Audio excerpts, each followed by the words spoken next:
welcome back to Off the Shelf, where Nate and I explore what is happening across the world of CPG. So, Halloween just wrapped up. My 2-year-old had a good run of trunk or treats, trick or treat. And what was really, I was pleasantly surprised to see, of course, there's like pouches and stuff being given out. Maybe not, of course, but this is happening. Pouches for kids, like pretzels, but a lot of better for you candy popping up. Yum Earth was one I saw quite a bit. I wish there was some rotten in there, but Yum Earth is pretty solid.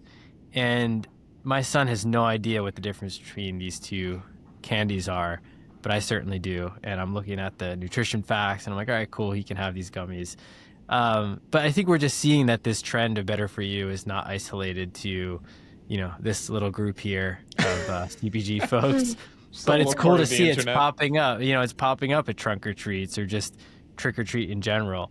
And so one of those brands is Harken Sweets, and we're super excited to have Katie, the founder, here today to talk about what led to starting this brand, what you're doing, and some of the challenges you've come up across, and really what the stories looked like for building this brand. Yeah, definitely. And thank you for having me. I'm excited to be here. Yeah. So let's start with, we don't want to jump right into the details. So tell us a little bit about what led to you starting Harken, what you're doing, maybe what that first product looked like, and kind of what led to where you're at today. Yeah, absolutely. So I started this brand as a lifelong Snickers fanatic, thinking back to the days when I was, we didn't have any trick-or-treating back in my day, but trudging through my suburban neighborhood, that was my favorite night of the year. I would sit there surrounded by my Snickers, and really that was always my go-to until I had a bit of a health scare related to colon cancer, and honestly, as you can imagine, kind of turned my world upside down, but introduced me to this concept of food as medicine, and how what we eat does have such a big impact on our health, and specifically at the time, the guidance of my doctors was have as much fiber as possible. That's really important for just overall health and gut health, and then also as little added sugar as possible. So I took that. I didn't want to give up my favorite candy, and I honestly got to work trying to find a way to make those candy bars as good for you as possible. And that's really when the concept of Harken was born. I started using specifically dates a lot as an alternate sweetener at the time, and started taking them, making them into caramel, making those date-based Snickers bars, and thought, there's a way to make this into like an actual candy bar that would be in the same kind of form factor that people are really familiar with. And we've just really still just launching. This was our first full year on the market in retail. We started last year, and it has been a crazy, amazing journey so far. Sharing our Harken bars with the world. So they're all date caramel based. They have no sugar added.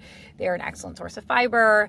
And they're also plant-based, vegan, and much lower in calories than the traditional counterparts.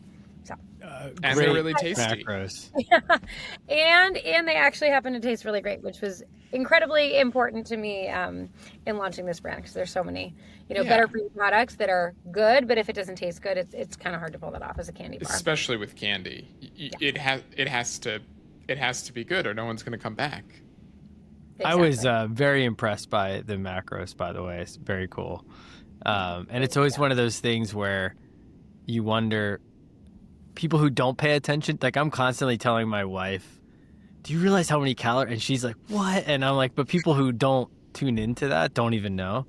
But it's fascinating once you kind of pay attention how crazy some of these products out there are. Are you saying I should be paying attention? Standpoint. Pay attention, Nate. We'll have that conversation when I see you this week. But Katie, tell us, I'm curious, so I hear where the kind of idea came from, but then there's that next. A lot of people have ideas. A lot of people are experimenting with stuff, and especially once you have kids, it's like, oh, I'll try making this version of this. But then there's like, okay, there's space to actually do this, and I think I could actually create something in market. What made you feel like, hey, I think this is a real opportunity that I can jump in and create? For me, it was seeing, the other options out there. There were some earlier players, specifically within the, sugar candy space, really working on revamping the sugar-based candy, right? Like the, the gummy worms and Mhm. Swedish fish, all that kind of stuff. And I didn't really see the same type of innovation on the chocolate side of the candy business. Especially a bar. Yeah. Exactly. Yeah. Exactly. Yeah, the bars. And like to me, it was like, well, where's my Snickers? Like, well, I can't Yeah. do anything. So that was a really big piece of it. And then honestly, just tons and tons of trial, right? Like getting this to a place where it really could replace those bars, and just making sure we could actually scale it. So I was fortunate. I mean, I came into this having had CPG experience. Prior to launching Harken, I was very, very early at a brand called Cauliflower, if you're familiar. We made one of the first ever cauliflower crust pizzas. And, in my role there, I was our COO for the entirety of my time. And, I was really focused on product innovation and supply chain and like making everything really scalable. So on that side of the coin, I mean, and I spent probably 2 years really with Harken, focused on making a product that tasted great and that we could scale in the way that you really need to be able to be successful in this business. And I'm so happy that we did, because when we've gotten calls from bigger retailers, we've really been able to kind of meet the demand that comes along with those larger accounts. Yeah. Fascinating. When did you make the decision to go full-time into Harken, or was that from the start? It actually was from the start. In my prior role, like it very much all consuming, and Yeah, can imagine. it just wouldn't have been possible. Yeah. That works for a lot of people, but it wouldn't have been for me. So yeah, I've been full bore, honestly, since Wow. day one. So What it's impossible to capture 2 years in a quick snippet, but I'm so curious to hear about this experimentation to a real product. I mean, we always hear these stories of like, she started in her kitchen and now, but Yeah. I mean, that's especially going all in. It's like, this is your thing now, and you're starting from making something that you think is possible and good, and then getting to a point where you're manufacturing this thing. So yeah, tell us about as much as you can about that journey of starting with like nothing really, and then Yeah, I mean, for me, so, worked on it early days. Obviously, we have kitchen samples. We have kind of like more benchtop, slightly more professional, right? Like food grade kitchen type samples. And then, before I even really presented them to any major retailers, I made sure that we could handle a way to produce them at scale. So that involved visiting like probably 20 different manufacturing locations, talking to at least 100, and really dialing in, not just like the bar itself, but all the components, the chocolate, the caramel, the nougat, like all of those pieces, which is what took 2 years. And, by the time we were actually having those conversations with retail, had most of that buttoned up. And, from there to really make the leap to say like, let's make our first real scale production batch, which, as you guys know, is not inexpensive. By then we'd have a lot of the, support from the retailers. Like they were amazing. so excited about the concept and the way we were presenting it.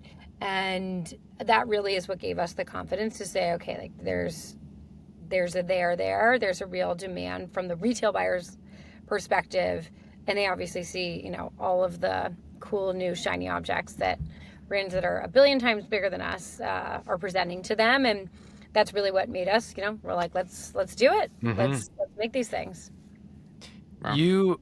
I saw an article on entrepreneur.com where you described candy as moving through these three waves of traditional, natural, and now what we're calling functional. And that's really what Harken's part of this third wave. Would love to hear how you see that fitting in, what those waves look like, and kind of what you see that future being for candy. And I think a lot of that, honestly, in my mind, has been informed by the evolutions in the sugar infection space. So I think the easiest way to describe it is, you have wave one, which to me is that kind of Swedish fish type candy, right? That's the original.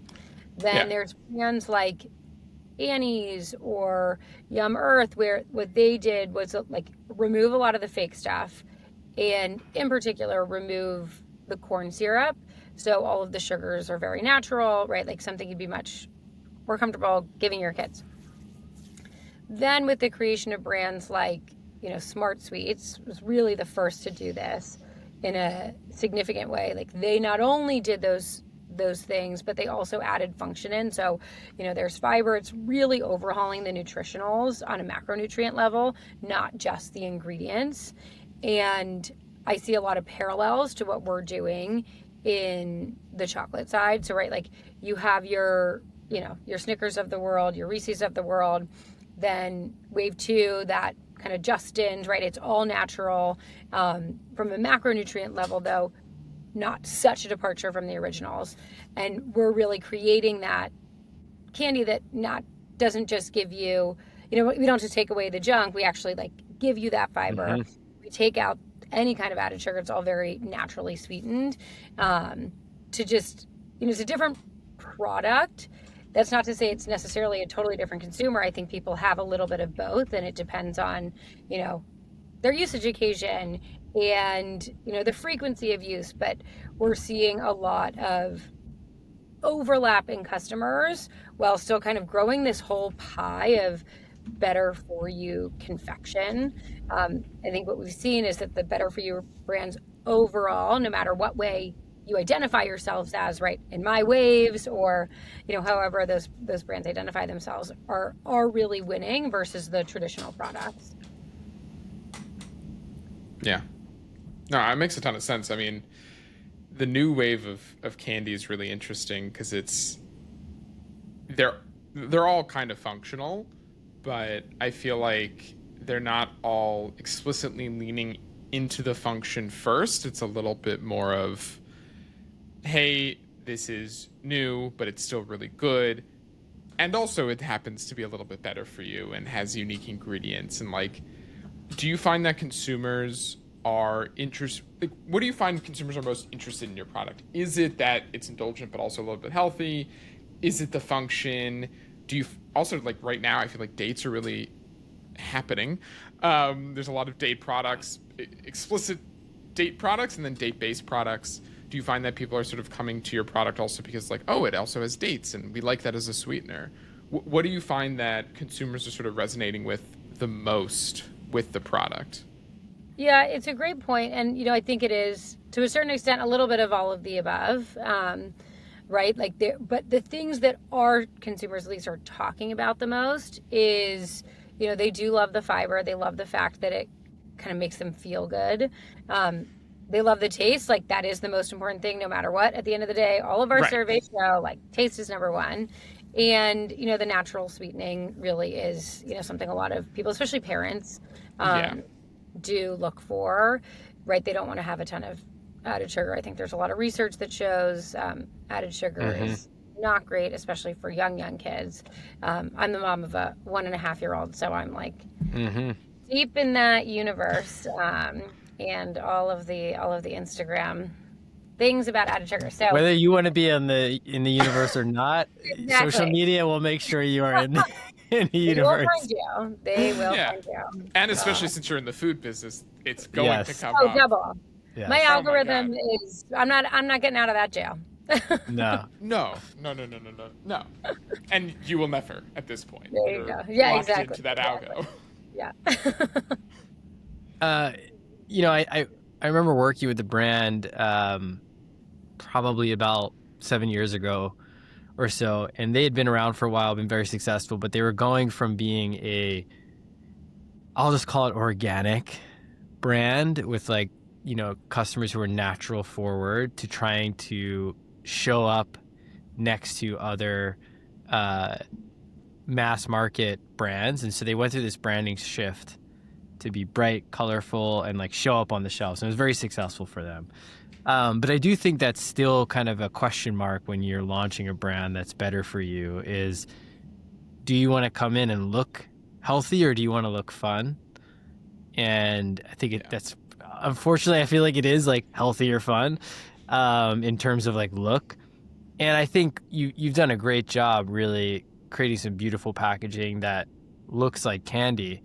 But I'm curious about that journey of building a brand and making sure, hey, this doesn't get lost on the fact that it is like, turn it around, look at the macros, like make sure you see the prebiotics, look at the ingredients. So yeah, curious what that process looked like in kind of striking that balance.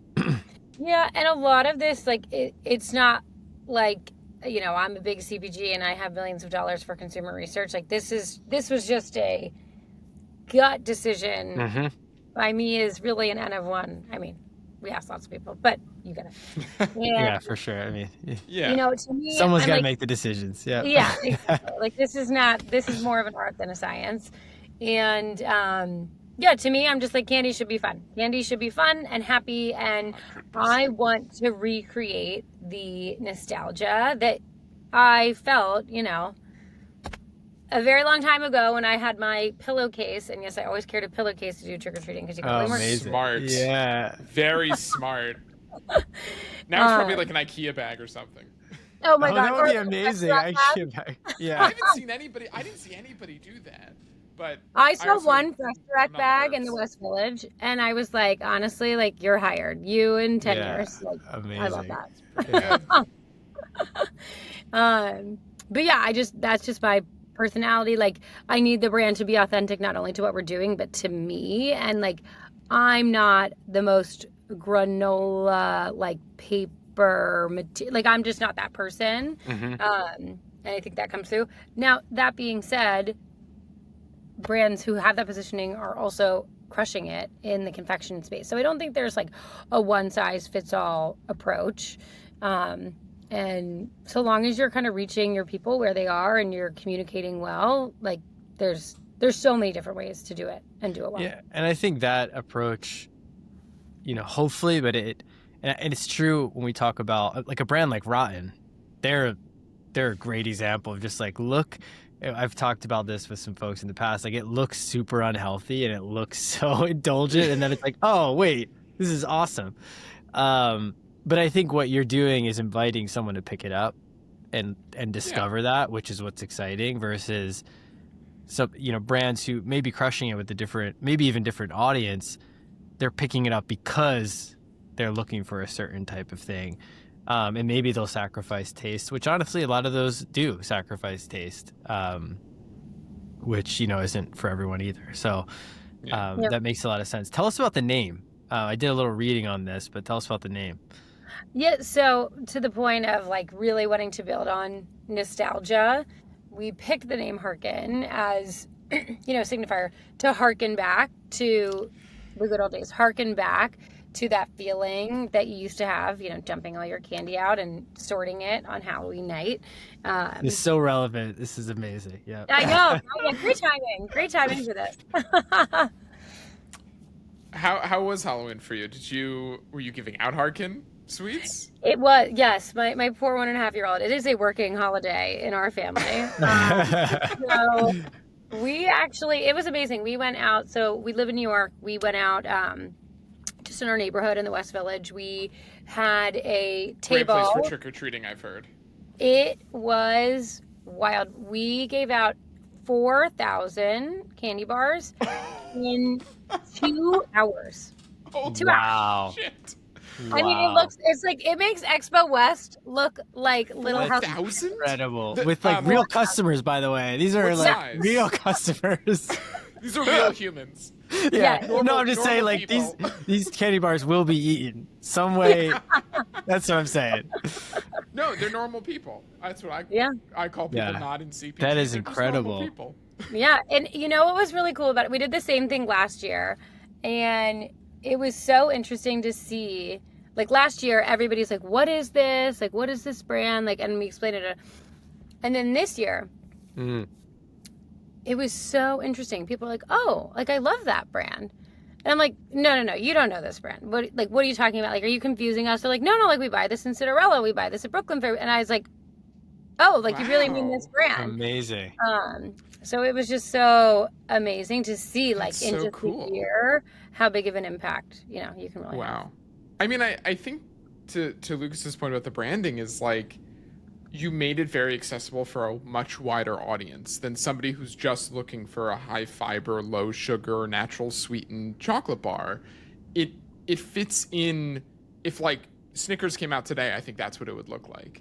Like that kind of branding, that kind of aesthetic, that kind of positioning makes it so much more accessible for people to pick it up. And then also, they look at the back, they look at the macros if they happen to be like Lucas and not like me. They get pleasantly surprised, they feel the benefit, and even if they don't look at the macros, they still get the benefit of it, which is wonderful. Yeah. And clearly it's resonating, at least with New Yorkers, which are a interesting breed of consumer. Cool. Not exactly representative of the world, but we'll take it. It's funny you say that though, because that brand, the brand that I was talking about, there were two brands. The guy that we were working with was literally going into stores where the products were in the aisle and just talking to people and getting feedback to reposition the brand. That's all he did. He didn't do any consumer research or anything, and it was very successful. And I think there's something to be said about actually learning from, like, having the real conversations with people who are actually buying the products. Seems obvious, but it's like we get lost in these consumer focus groups and all this stuff. Well, and it's in the moment too. You miss yeah, it's just like, I remember hearing some kind of statistic with Kind Snacks of like, out of 4 people who try a product, it's like 3 will go back in the early days, like we'll go back and buy another one. And so it's like when you can uncover some of those things, that could be huge for the future of, how you shape the brand. Totally. Yeah. So in terms of distribution, so you've got your D2C site growing in retail, have some Amazon, it looks like. Would love to just hear about kind of the growth trajectory on your sales channels, what that looks like today as you operate as a brand. And when I think about candy, I'm often thinking about, like, there's the impulse side of it, which is really interesting to think about from an online perspective as well, of where, like, you're standing in the checkout aisle and you're just like, you know what, I'm just going to get it. That looks good. I'm just going to I need a snack right now. So I love to think about how you're thinking about growth across channels. And, thinking about that moment of impulse, has that been a conversation in terms of where you show up? Yeah, definitely. So what we've really seen on that is, so we have kind of 2 product lines, you could call them. We have our full-size bars, which is what we started with. And then we call our little ones, which is mini versions that are really meant for that, for your kids' school lunch or for Halloween. It's the mini versions of the candy bars in a pouch that's on shelf. And what we're seeing is the full-size bars typically are merchandised in the checkout aisle, really as that impulse purchase, because you can just buy 1 candy bar at a time. It's a lower price point commitment, right? You can kind of just grab that as you're on the way out. And those are in a bunch of stores throughout the country, primarily. Those are in Walmart. Those are in Albertson Safeway banners across the country. Those are in Hy-Vee. They're in the fresh market. So, a lot of conventional, a lot of mass as well from a distribution standpoint. And then the little one SKUs we launched with Sprouts this past April.